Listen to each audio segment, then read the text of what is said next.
All right, Assalamu alaikum everyone. My name is Maheen Sohail, and today I want to talk to you about designing for the future.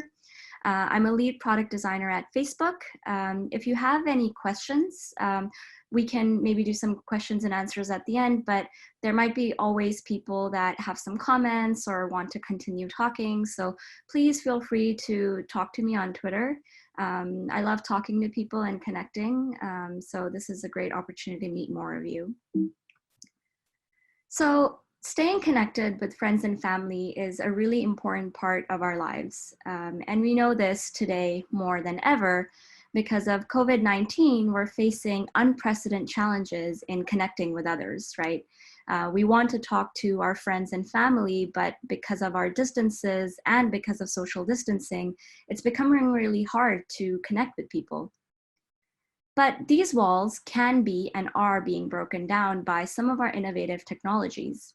Some of these are powered by artificial intelligence, by augmented reality, and virtual reality. And in the future, these will allow people to connect in even more immersive ways. So in today's talk, I want to share with you why it is important for designers to be involved in the future, and why it's important that we start thinking about that future today. So if we think about how humans have communicated over many, many years, it's really interesting to see that people are trying to find more and more ways to be more and more immersive and more connected. So for example, in the Stone Age, people would draw to communicate across language barriers. Eventually, people started writing letters so they can talk to people over distance. Television was used to broadcast nationally and globally. And today, phone and video is being used to communicate with people that are living further away from you. And there's a new wave of connectedness that I call shared experiences, which is around building memories and connecting with people by doing something with them. And things like VR enable you to do that at a distance really well. So as we look at how we've progressed in our ways of communication, it's really interesting to see that we're trying to make it more and more immersive, and the future will only be more immersive than today. But something to keep in mind is that these new formats took a long time to become normal, right? Today we're in the photo and video age, and it might take a few years before we get to VR and AR. But just because the technology is not common doesn't mean designers shouldn't be involved starting today. So my name is Maheen Sohail, and I'm fascinated by how technologies can help us create a responsible and connected future in problems and ways beyond our imagination. My journey started in video games, mostly because I grew up around siblings as well as cousins who played FIFA all day, and I wanted to be a part of this really cool way where people connect and over video games. And I was really excited to be a part of that movement. And when I joined the video gaming industry, I realized that there's not any, honestly, UX designers that are helping build video games. And this was many years ago. And when I was working with these engineers building these games, I realized they didn't really know how design can help the video games be better. So my responsibility became teaching and helping these developers understand how design can be helpful for a format and a medium that is not traditional to apps, but could even be console. After that, I started working in virtual reality. So I came to Facebook and I wanted to understand how can we build this technology to be better for use cases that this technology can be good for. But the technology was really bad when I joined. The VR headsets were not good enough. They barely worked. It was hard to see the value of it. They were really expensive, or they just had bad battery life. So we just created a lot of demos and try to understand how can we make this technology better. So fast forward to 2020, and virtual reality headsets are really good. It's like a really powerful computer in this really compact VR glasses that enable you to be really immersed in whatever you're doing. However, even though the technology is really good, all the developers are building for this headset are games. It's just another console that is used for gaming. So my goal as a designer became to help these teams understand the use cases beyond gaming. The technology is so amazing that we can use it to connect people. For example, what would it feel like if you were hanging out with someone in this space? Could you make new friends? Could you meet your therapist? Could you do all these things in this space unlike before? And today, I'm now working in artificial intelligence. So I've moved on from VR. And what I'm fascinated about with artificial intelligence is that it is trying to understand the world around us. And that can enable a lot of amazing use cases. But again, this is another one of those situations where people think this technology is only technology. And the people that I work with, they also really fail to understand how can they take these technologies that they're creating and actually make them useful for the user. And that's fair, right? Because when you hear the word artificial intelligence, you might also think robots taking over the world. That's what I used to think too. But in reality, artificial intelligence is already being used all around us.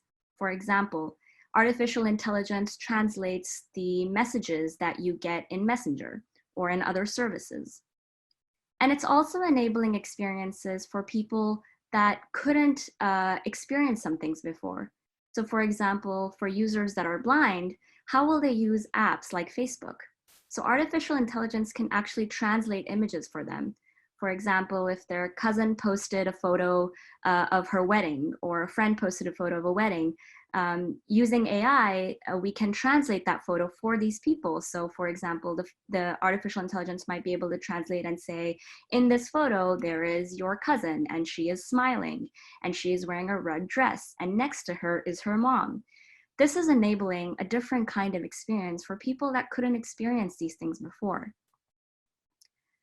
And artificial intelligence can also enable a lot of different kinds of creativity things.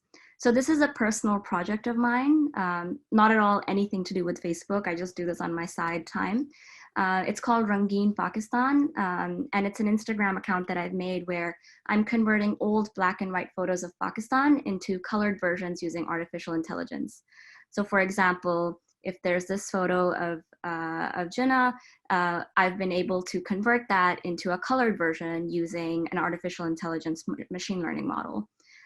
Same with this image, right? And so you can start to see how AI can help with even creativity things. And this is just the start of the things that we can do with AI. So every day, technological advancements are made when it comes to these spaces. And it's interesting because these amazing technologies are being made, but when they come to the public, they're shown in really weird ways because these people don't know how to tell stories most of the times. So for example, you might have seen deepfake videos circulating on the internet where you can make one person look like another person, and that stuff is really scary, right? But what the scientists are trying to do is they're just trying to show the technology that exists, but the messaging of it is really not helpful for people because it makes them afraid of the future. And I think this is exactly why designers today need to be involved in these spaces so we can help craft better narratives, so we can help craft better messaging. So today, I want to share 2 use cases or case studies of how design thinking has helped some of these technologies and projects that I've seen at Facebook. So the first thing you need to do when it comes to designing for the future is you want to understand the core human need. What is it that people actually need or want? So for example, today we know social presence is really important, right? And how can we enable that for people? The second thing you want to do is you want to understand the technology. What makes it special? How does it work? How can it be improved? What are the limitations? What are the terminologies in this technology? How can I learn about this technology? All of these questions will help you understand more about this technology. So the first case study is on artificial intelligence. And the example I want to share is a product called Portal, which is a smart video calling device by Facebook. And It's a really interesting device because it allows you to talk to people in a very immersive way, even though it's just a video calling experience. So before I share the case study, I'm going to share the video so you know what the product is. Life moves so fast. You can miss some of those very special moments just by missing a day.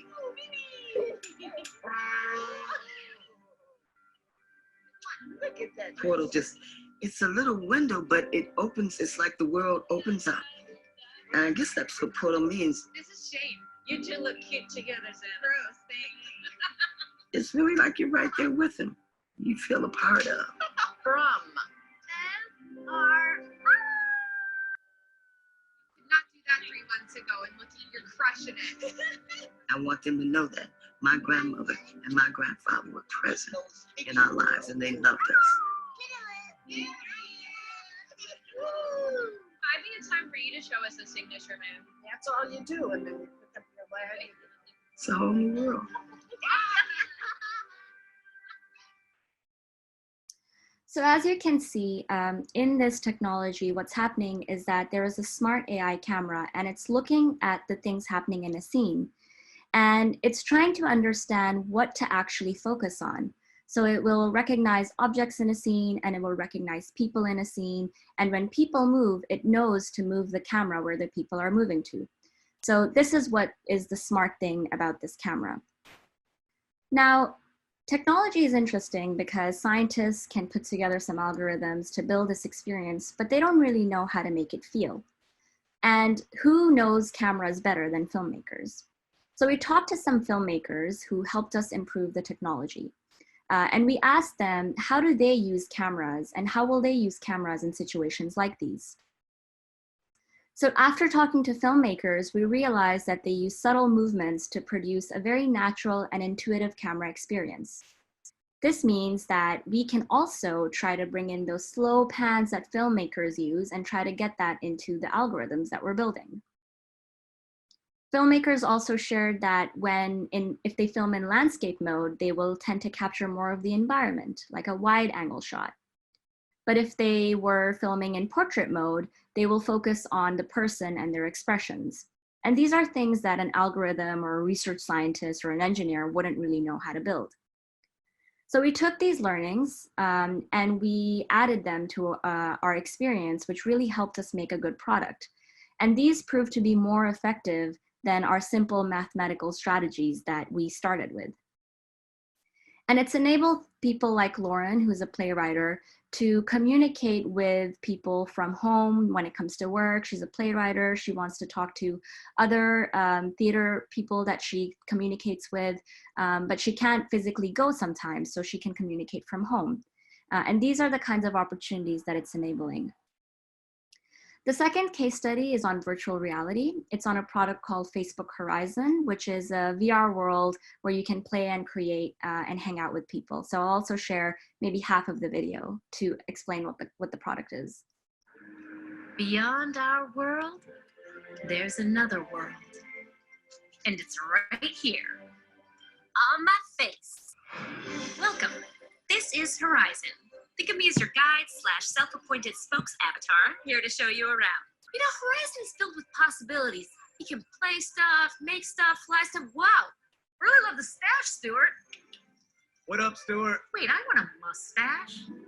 Horizon isn't about rules or limits or pants or people telling you not to fly an airplane while drinking your fresh ground, fair trade, French press morning coffee through a curly straw. Isn't that right, Debbie? Mm-hmm. It's about getting out there, trying new things, making your mark, making friends with an Australian named Mark. Actually, I'm from New Zealand. Yeah. And you can even build a world of your own, like laser tag moon landing. Or this islandy place with these cutie patooties. In Horizon, the world is your lobster. Isn't it oyster? That too.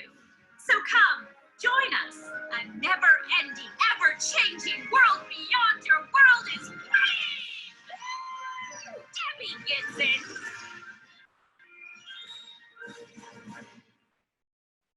So I worked on this product last year, and it was really fun to work on. But one of the main things that I was focusing on was helping build the avatars in this experience. Now you can see that avatars is a big way you experience this virtual environment, but it took a long time for us to go from those blue blobs in the top to something that looks like you. And we wanted it to feel a little cartoony because it's really hard to get the perfect real life representation. But we still wanted to make sure that we move it closer and closer to how you look as a person. And as a designer, my role was to help ensure that people can easily make an avatar that looks like themselves. To ensure we do that, you can start with using a real life photo of you so we can suggest an avatar that looks like you. But at the same time, a designer's role is to understand how can we provide a broad range of things that can help you really create things that can be more inclusive. So all types of hairstyles, all types of skin tones, different types of eyebrows. Beyond the facial look, we also want to think about interactions. So as a designer, some of the things I had to do was understand, okay, well, you can't physically high-five someone, but what would it feel like if you high-fived someone? What would that sound like? How can we replicate the feeling in VR? In the future, I think beyond these facial expressions and hands and gestures, we want to think about full body. Because in real life, if you see someone far away, when they're walking, you know it's them because of the way they walk or how tall they are. So how can we replicate that in VR to make it even more immersive? And once we nail that in the future, I think we can enable experiences like these where you can play soccer with a friend and it can feel like you're actually playing with them rather than some random avatar. So this is just the beginning. There are so many unanswered questions about the future, and we really need more designers on board to help build it. And I think it's interesting because one of the most important things why I think designers should be involved is because we need to think about how can we balance innovation with safety. For example, one thing that I'm really curious about is in the real world, you really have full control over the things you share with people. You feel really safe because you are in control of what you tell people. However, in virtual worlds, one small mistake can really put you in dangerous positions. So how can we enable people to feel safe in these environments? So if there's one thing I want you to take away from this entire presentation, it's that emerging technologies are helping redefine how we connect with others. And today you can start learning about these technologies just by looking at what's happening in these industries, following people on Twitter, learning about these technologies, even if you're not actively involved in them. And understanding that designers need to be involved in these discussions, believe that it is the future, and start thinking about when this thing becomes more common around us, what are some things that you would want to have an impact on, and how can you help that future as well? And that's it. So I'm super excited to have some of these discussions with all of you in the future. And if there's time, I'm happy to take any questions. And I'll stop screen sharing. Thank you very much. So first of all, people really like your talk, Maheen. A lot of thumbs up, and some of them really like your illustrations, and some claps already coming in. So thank you very much for the talk. I could not fully get the question, but there's Nargis Zahra. She asked that I'm really interested in the work you're doing, the perfect intersection of technology and design. However, I find it very difficult to explain it. Can you please help me describe it to someone? That how would you describe this intersection of work on technology and design to someone? That's the kind of a question I didn't fully get it. Maybe you got an idea. Yeah, I think so. The first thing is, I think if you just think of UX design, there's like that really popular diagram with the 3 circles, and it's like, I think it's like technology, and then there's like business, right? And then there's design as like the intersection of that, and you're helping bring all these people together. So the first thing is to just understand how to explain design, because even that's hard. And I think the way we want to make sure how we explain design is that designers bring together technologists, technology, they bring together businesses, the people problems, and we're helping create experiences after considering all of those things. So that's like the most important thing. After that, you can start to, I think the other harder thing to explain is what is artificial intelligence? What is virtual reality? And I find that hard as well. And that's why presentations help, because I can use visuals. But I think the best, simplest way to explain that is just by giving examples. So with AI, the example I give is translating messages. With VR, the example you want to give is think about changing the world around you and feeling immersed. That's the best way to explain that, to be honest. So, we always talk about this discussion that what comes first, technology or a problem.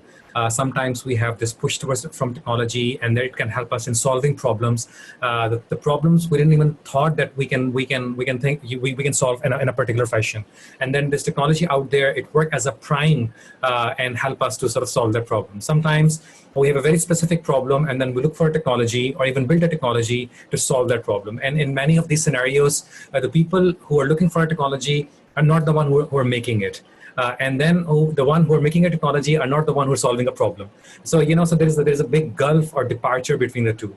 While staying at Facebook, you might be lucky or maybe unlucky, depending on the way teams work, that both things are there. So you can push the boundary of AI because there's an AI team who's working on doing great stuff. You can push the boundary on infrastructure, and then you can also solve problems. So how do you look at the design process in the context of Facebook, how these things work? Yeah, so I guess I'm lucky in the sense that at Facebook, I get the opportunity because I have these people that I can contact to talk about the technology. But it's actually much harder than other design teams I've been in, because these teams don't really understand why design is here, right? For example, I joined the AI team about a year ago, and when I look up what an AI designer is supposed to do, nobody knows. And when I try to talk to AI researchers, they don't really know how I can help them. They just want to do their research, right? So that's exactly what drives me personally, is when people, and that's what I was trying to get to with the example I gave about working at EA, is that I think designers should go to spaces where there's a lot of friction in design coming in, because years ago there was friction in design coming in even in apps and websites, but today that's happening in other industries. And I think as designers, people start to trust us once we show the value that we bring. So you said it really well. These teams are usually thinking technology first, right? But as designers, we know that we need to start with the problem first. So if I can show that, then these teams will start reframing how they're thinking and will want to involve design. So I actually think it's more of a surface to a future design team by us sort of teaching and communicating today. Excellent. So my last question, I think this also relates to one of the questions people have asked. So I've seen in the past few years that this whole idea of human-centered AI is emerging a lot, and it is becoming a new field in it itself. Although this human-centered AI was there from day one, because anytime we try to bring technology or try to make technology a little smarter, we want it to be human-centered. But now it's not only about trying to be human-centered in terms of on a philosophical level, but also thinking about how would you prototype for AI products, and how would you build early concepts, and how would you test AI products, and how would you bring the ethic. So, and then this is a complete, not only a mindset change, but also a complete framework change, so the way you will engage in this whole new activity where AI is playing a fundamental role in the product design. So do you think, are there any frameworks out there which can help the young designers in thinking about AI? Or you think this is a time when new frameworks would come from different companies and then they'll get mature over time? Where do we stand, on that end? I think right now it's interesting because AI is all around us, but there's not enough out there frameworks wise. I actually think young designers have the potential to even do it themselves. There's all this open source models that are out there. Like, for example, the Rangeen Pakistan thing I'm doing, it's a model called Deoldify that I found on Twitter that this AI researcher was talking about, right? And I was able to easily use it for my own creativity. And by using it, I'm learning, for example, that the AI model is really good at detecting skin tones, but not good at detecting different cultural differences.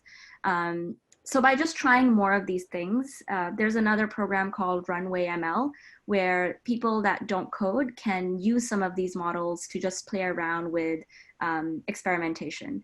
And I think each individual, that young people that are playing around with these things, can start to put out some early thoughts and start those discussions.